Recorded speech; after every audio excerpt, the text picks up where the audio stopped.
Thanks. So I will be talking about a different perspective about submodular functions, but talk about optimization of them. So this is joint work with Andre Grauer and Aaron Sitford, both from Stanford University, and both are in the audience.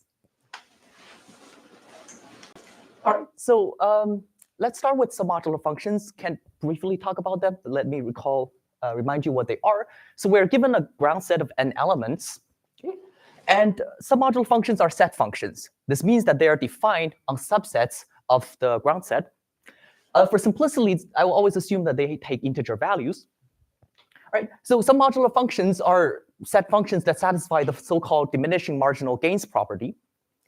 What this means is that for any two subsets, S and T, where S is a subset of T, and any other element E outside of the bigger set T, if you consider adding the element E to these two sets, then the function value increase when you add E to the smaller set S is at least the function value increase when you add E to the bigger set T.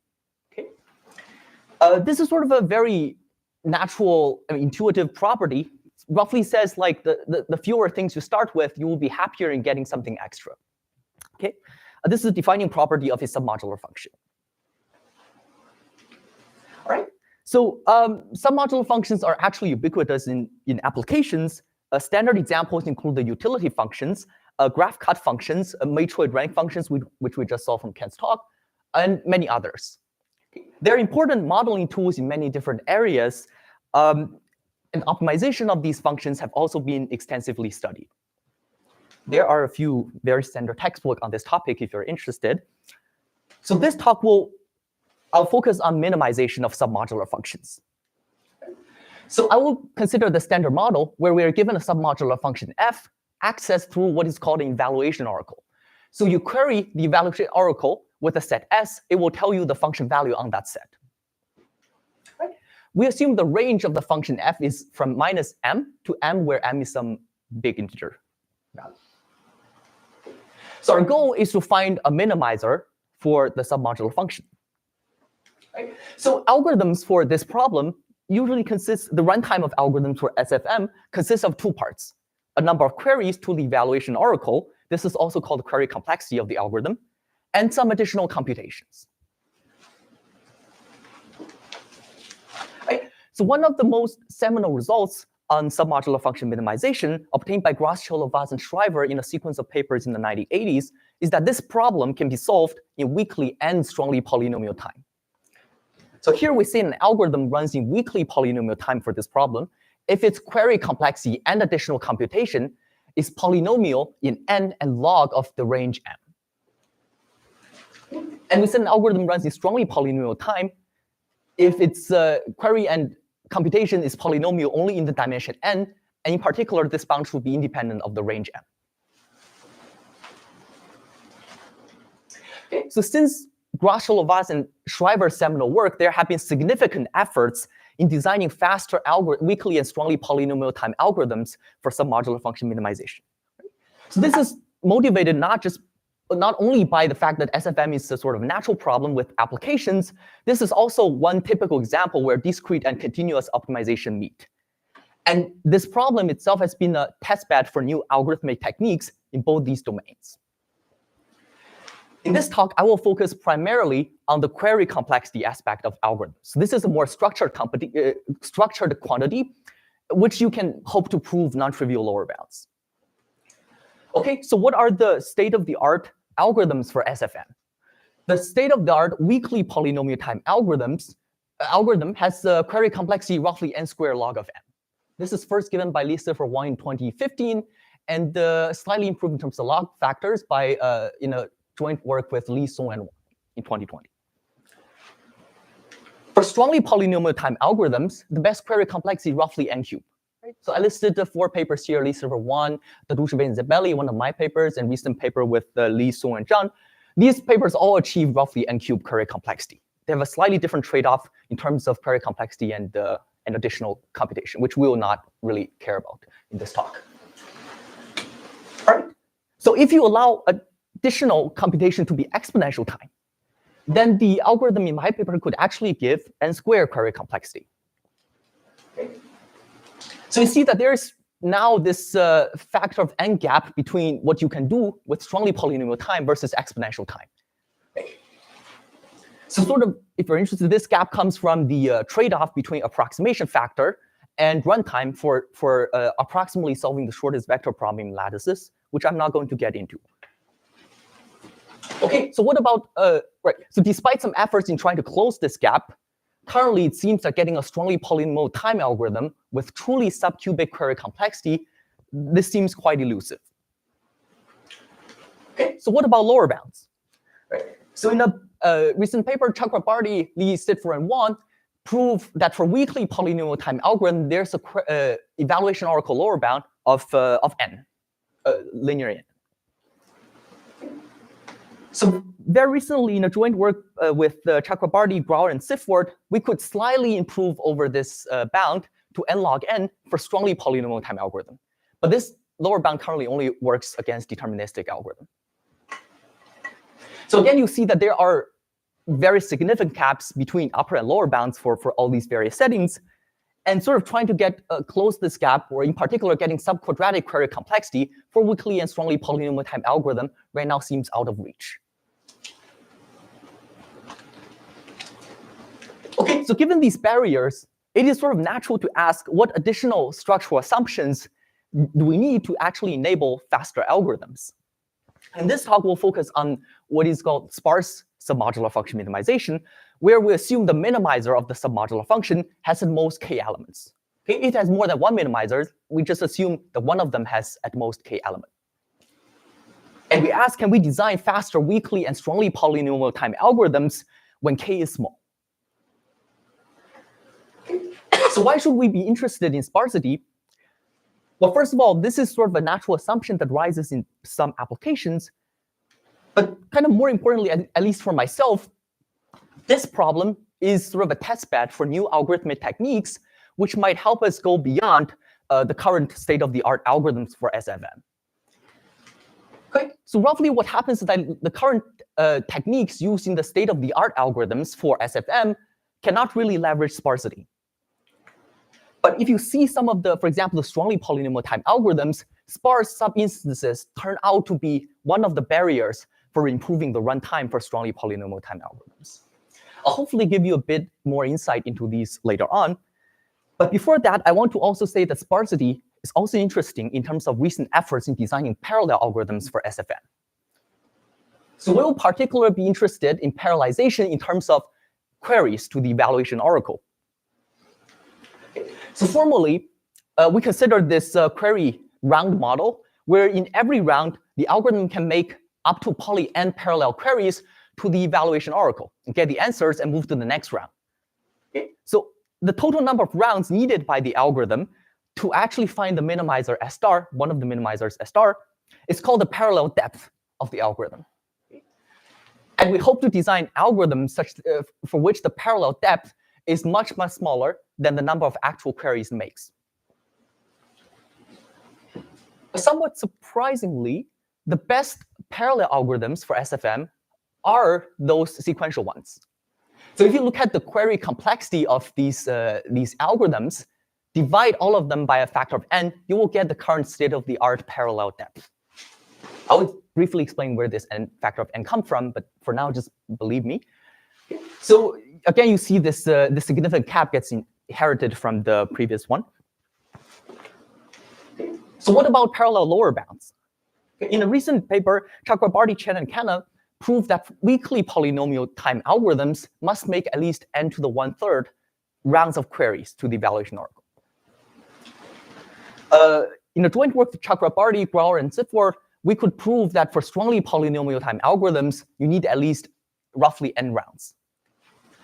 So our bound is actually information theoretical, so this matches this upper bound for the exponential time algorithms. This is one of the very few settings where you could actually get tight upper and lower bounds. But for weakly polynomial time algorithms and strongly polynomial time algorithms, there are still significant poly n factor gaps between the upper and lower bounds. Somewhat interestingly, sorry. Yes. I missed something. So the lower bound is on algorithms that are strongly polynomial. The bottom one is. The top one is for weakly polynomial. So, Yeah. Okay. You were saying that they were matching, and I'm trying to this one is reconcile actually that. for any algorithm making a poly n number of queries. So this doesn't really depend on the additional computation. Yeah. So it's actually an information theoretical like lower bound. Any other questions? Okay. So it turns out that the minimizers in these lower bound examples are actually dense. So sort of is an interesting question to ask, if we assume sparsity, can we actually go beyond these lower bounds or upper bound? Can we get a faster parallel algorithm under sparsity assumption? Okay. So in our paper, we give sort of the first positive answers to all these questions. So our first result is a deterministic weakly polynomial time algorithm, which has poly k parallel depth. So this previous lower bound by Chakrabarty, Chen, and Khanna directly implies that there's a k to the 1/3 lower bound, depth lower bound for here. So sort of the poly k is the best thing you could hope for, except that our poly k right now is a little big. It's something like k to the 6 or 7. But when k is small, this is sublinear. We also give a randomized strongly polynomial time algorithm with n poly k query. So you might ask, why do we have two theorems here, weakly, strongly deterministic, randomized, parallel query? Can we hope to get one uniform theorem which achieves all these things, in the best sense? Okay, that for some technical reason, currently we cannot achieve that in the paper. It's a great open problem. I'll mention that at the end. Okay. For the rest of the talk, I will be focusing on just on this first theorem, okay, where our goal is to get a weakly polynomial time algorithm with depth, parallel depth, polynomial only in the sparsity k. Okay. Right. So the way we kind of hope to do this is to apply convex optimization. So as in all state-of-the-art algorithms I showed you in the table, is to apply convex optimization to this natural extension for submodular functions to the unit hypercube. This is called the Lovasz extension, and it satisfies very nice properties. For example, for any subset S, the function value at S agrees with the Lovasz extension at the corresponding vertex, indicator of S. This is a vector where it is 1 for all the element inside S and 0 outside of S. Okay. This is what it means to be an extension. Right? And also the Lovasz extension has the same minimum value as the submodular function. And kind of most importantly, the subgradient of the Lovasz extension for submodular functions can be computed very efficiently. You can actually compute them in one round and n queries. And this factor of one round and n queries is exactly where the factor of n between parallel depth and query complexity comes from. Okay, I'm not going to define Lovasz extension in the interest of time, but these are the properties we have for them. Okay. It turns out state-of-the-art algorithms all apply cutting plane methods to the Lovasz extension. This is for some good reason, because convergence rate of cutting plane methods would depend logarithmically on the range of the function m. And this, in fact, already gives you the current best weakly polynomial time algorithms for SFM. However, there are some inherent barriers, inherent limitations of cutting plane methods. In particular, they are dimension dependent, meaning that they take at least n iterations, which in each iteration you need to compute a subgradient, which makes n queries. So this is typically at least n squared queries. And both of these, the n iterations and n squared queries, are too much for us to afford in the sparse setting. Kind of more crucially, cutting plane methods don't seem to be able to leverage the sparsity assumption. So then it's natural to ask, okay, we have gradient information, so what about first order methods? What about gradient descent type of algorithms? Okay, these first order methods are great in the sense that they can leverage problem geometry better than cutting plane methods, for example, sparsity. However, they come with their own limitation. In particular, their convergence rate are usually polynomial, inverse polynomial in the accuracy. For SFM, the accuracy is typically 1 over m. So this means that the number of iterations would be polynomial in m. This says that first-order methods is typically not great in designing weakly and strongly polynomial algorithms, but rather a different set of algorithms called pseudo-polynomial that I'm not going to define here. Okay, so what should we do? So it turns out that very roughly, we could get around the limitation of first-order methods in the sparse setting by sort of drawing inspiration from recent framework on strongly polynomial time algorithms, which uses duality.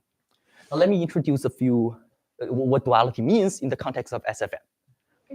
So the dual space of the Lovasz extension is what is called the base polytope. So this is the set of all v-dimensional vector y, which satisfy the following constraints. For any subset S, y of S, meaning the sum of the coordinates of y inside S, is at most f of S. Any particular for the entire set, so the sum of all the coordinates of y has to be equal to f of y. So the base polytope satisfy a lot of amazing combinatorial properties, which I unfortunately don't have time to talk about, but I'll give you one sentence which sort of justifies why this is a duality. So subgradients of the Lovasz extension are exactly vertices of the base polytope. Okay. So in a seminal work, Redmond proved the following duality theorem for submodular function minimization. In particular, the minimum value of the Lovasz extension, which we know is just the minimum value of the submodular function itself by definition. Okay, so let me write that as f star. This is the maximum over all the vectors y in the base polytope of this quantity y minus v. Okay, so what is this quantity? Y minus this vector is the coordinate-wise minimum of the vector y and the zero vector. So y minus v, this is the sum of all the coordinates in y minus. This is just the sum of all the negative coordinates in y. The duality theorem by Redmond, also called minimax theorem, says that the maximum of the sum of the negative coordinates of any vector in the base polytope, this is exactly equal to the minimum value of the submodular function. And not just that they have the same value, if you give me an optimal dual solution f star in the base polytope, you can actually read off some coordinates that must be in the minimizer. So any coordinate I which is negative in the dual solution must be in the minimizer. Why? This is the only proof I'm going to give you in this talk. This is a one-line proof. So assume a coordinate that I such that satisfies y star I smaller than 0, but it's not in the minimizer. Then we have the following contradiction. Let's read from right to left. F of S star is at least y star of S star. Right? This is because y star is in the base polytope, and we have this constraint. I claim y star of S star, the sum of coordinates of y star in S star, is bigger than the sum of all the negative coordinates in V. Why? Because we're missing out this coordinate I, which is negative. And we might have some positive coordinates here, but this only helps that inequality, sorry. Okay, and finally, y star, the sum of the negative coordinates in y star is exactly f star. So you get the contradiction. This means that if you give me an optimal dual solution, I would be able to get information about the primal optimal solution, the optimal solution of the original submodular function. But of course, from an algorithmic perspective, you will never be able to compute this thing exactly. What you could compute from applying convex optimization is an approximate dual solution. So you get some vector y in B of f in base polytope, such that the sum of the negative coordinates of y is at least f star minus delta. The right-hand side is always satisfied for any vector y in the base polytope, so the non-trivial condition is the left-hand side. It turns out if you could get that such an approximate dual solution, you could again get some information about what's in the minimizer. In particular, any coordinate I, yi such that is smaller than negative delta must be in the minimizer S star. Okay, but how small delta has to be before we can find such a coordinate? In the previous work, Lise for 1 and Dadouche and Zebali, they essentially proved that delta has to be smaller than roughly 1 over n cubed, okay, 1 over poly n, before you can get some minimizer information. Right? So this says that if you try to get this certificate from a dual solution from first order methods, you will need poly n iterations, which is crazily large. And this is particular the reason why they're running cutting plane methods in their algorithm. Okay, but in the sparse setting, as I'll sort of try to show you later on, you can actually get minimizer information when delta is only 1 over poly k. You can prove this. However, the requirement that you get approximate dual solution is a little too strict. And it seems first order methods is not strong enough to compute this in poly k iterations. So what should we do? Sort of central to our argument is this new notion called sparse dual certificate. So instead of controlling all the negative coordinates of y at the same time, we only need that the k most negative coordinates of y to be sandwiched between f star minus delta and f star. You can prove this upper bound always holds in the sparse setting. So again, it's the lower bound that's sort of the central, the non-trivial part, the non-trivial assumption. Okay. So y minus k of v, this is the sum of the k most negative entries of this vector y minus. Okay. Right, so let's first convince ourselves that this is a much weaker weaker condition. So okay, so even if the k most negative coordinates is at least f star minus delta, you could have a lot of other negative but very close to 0 coordinates, but there can be a lot of them. So you might not have a control over the sum of all the negative coordinates. But it turns out that this k most negative coordinate is the correct characterization of f star in the sparse setting. In particular, you can prove the minimax theorem or duality theorem for this quantity in the sparse case. Okay, so sort of the high-level overview of what we showed was that even though this is a weaker setting that's approximate dual solution, when you compute this with delta being 1 over poly k, you can still get minimizer information. And more importantly, now first-order methods are able to compute these weaker notions of dual certificate. Okay, I'll very quickly talk about each one of these 2 points. Okay, so let's recall that suppose we have a sparse dual certificate with delta and k. Okay. We can always assume that the minimizer is non-positive by shifting our function to have the empty set evaluating at 0. And you can actually prove that as before, if you have a coordinate in the sparse dual certificate with that is negative than minus delta, then they must be in the minimizer. Okay. So this means that if delta is smaller than f star over poly k, then such a coordinate must exist. Why? Because the k most negative coordinates is roughly f star when delta is really, really small. So one of them has to be negative than f star over k. Will be more negative than negative delta. But the question is, can we actually compute them like very efficiently? Well, you can hope to do this if f star is very negative, as we'll see in the second part. We can hope to do so if f star is very negative.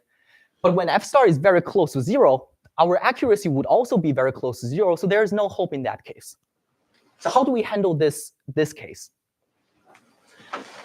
Okay, it turns out that there's a simple trick to get around this issue by reducing to the case when f star is very negative. So if f star is very close to 0, we are going to consider an element p with a large marginal value f of p. Okay, large singleton value f of p. Okay, this is our p. And we consider this contracted function fp on the set of, on the elements outside of p. Okay, so this contracted function is defined as you take a set that's not containing p. Fp of s is defined as f of s union p minus f of p. Okay. So now if p is in the minimizer, then this contracted function would have a minimum value of f star minus f of p. F star is close to 0. Fp is very big. So this means that this contracted function, if p is in the minimizer and f of p is large, the contracted function would have a very negative minimum value. So you can directly apply the previous, the argument on the previous slide to this function. And you will get information about the minimizer in the following sense. If p is the minimizer, then some other element q must also be in the minimizer. This is what's called arc information in the literature. And turns out this is enough. This is good enough. And more importantly, you can do this in parallel for all the elements P at the same time. Right, so this basically says it suffices to just solve up to this accuracy, f star over poly k accuracy when f star is negative. Okay, so how do we do that? Okay, let's try to get a sparse dual certificate when for delta being smaller than f star over poly k when f star is negative enough. So the idea is to apply first order method on the k simplex, which contains our minimizer. Sort of standard analysis of mirror descent says that the convergence rate would depend on the L infinity norm of the subgradients, and the subgradients are actually marginals of the submodular function. You can actually show, which I'm going to sort of skip a lot of details, but you can actually show that they are positively bounded by f star when f star is sufficiently negative. Sorry, absolute value of f star. But they could be very, very negative. But there's a very simple fix to this, is that you just truncate all the negative subgradients, negative coordinates of the subgradient to roughly negative k times f star. Okay. And then this will make sure that the number of iterations is poly k. Of course, by truncation, you don't get the true subgradients of the Lovasz extension, so you will not get something exactly in the base polytope, but you get something sufficiently close that will make the argument in part 1 work. Right. So sort of putting things together, when f star is negative enough, you run truncated mirror descent and produce a sparse dual certificate with delta being smaller than f star over poly k, using only poly k iterations, and then you can find a coordinate in the minimizer. Okay. Since there's a k sparse minimizer, this can only happen at most poly k depth in total. In the other case, you just consider the contracted function and reduce to the first case. Okay, I'm going to skip a little bit of detail. So I want to quickly sort of mention what happens in this theorem too. So the parallel algorithm actually uses n squared poly k queries, and this is because we need to compute the subgradients, takes n queries, for all the contracted function f of p. Right? This is n times n. So here are the ideas to sort of overcome this query issue. So we are actually going to apply a more refined local norm analysis tailored to submodular structures to prove a better convergence analysis. And then we're going to avoid computing all the entire subgradients by doing sampling. And somehow this will work, and we'll kill one of the factors n. All right, so just briefly summarize. So I introduced the problem of sparse SFM as a testbed for new SFM techniques. And I sort of mentioned this cutting plane versus first order method dilemma in designing SFM algorithms, where cutting plane has geometric convergence, which is amazing, but is dimension dependent and doesn't really leverage sparsity. First order methods, on the other hand, is dimension free and better leverage sparsity, but its convergence rate is polynomial. And it depends on the size of the gradient crucially. Okay, but somehow we could resolve this dilemma for first order methods using this notion called sparse dual certificates. Okay? And by using truncated mirror descent, we could get up to 1 over poly k accuracy in poly k iterations. Okay? And this will allow us to infer minimizer information. Right? So I want to conclude with a few open problems. So for sparse SFM, currently our polynomial dependence on which I didn't really show you is actually quite big. So can we get a smaller polynomial dependence, hopefully matching even the one when there is no sparse solution? Okay, and can we get the best of both, like all worlds result? Can we get a deterministic poly k depth n times poly k query strongly polynomial time algorithm? Okay, which would combine like the two theorems that I showed you. And sort of the study of this sparse SFM kind of give some better insights in the design of SFM algorithms. And I think it's like interesting to revisit some of the open problems in designing faster algorithms for SFM. Can we draw some inspiration from the sparse case? Okay. In particular, can we design a strongly polynomial SFM algorithm with n to the with truly subcubic query complexity or truly subquadratic parallel depth? Can we design a weakly polynomial time algorithm with sublinear parallel depth? Okay, and what about subquadratic query complexities for weakly and even strongly polynomial time algorithms? Okay. And that's it. Thank you for your attention. Any questions?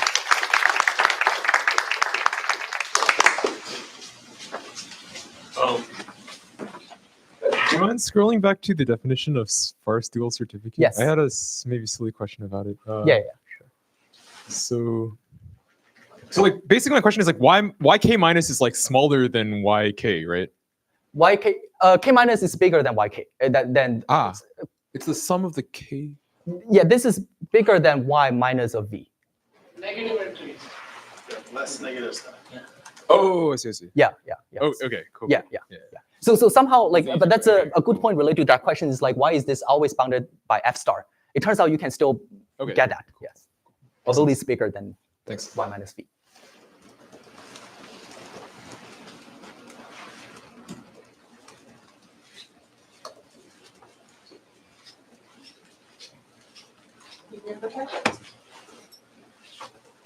All right, so let's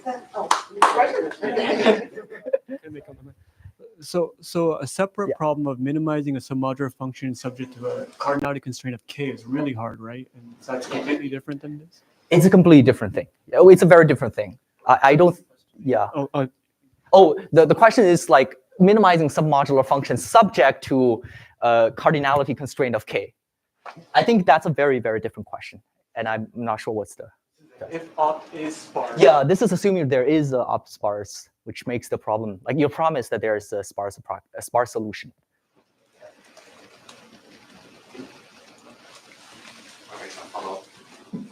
Can you just cite one example application where that might be the case? Oh, for sparsity? For example, I think in, okay, good question. I think that I listed something like, I think there was a paper many years ago, which says that we try to model speech recognition by some, I mean, this is not the state-of-the-art application, but there, I think they have some kind of sparsity conditions. Any kind of maybe signal processing. I think so, yeah. That's the sort of type of application one of the type of application I was thinking for, like also like, for example, feature selection or something. Yeah, but I'm not really, in the ML space to say this. All right, so let's thank you Haotian again. Thanks. Okay, and we have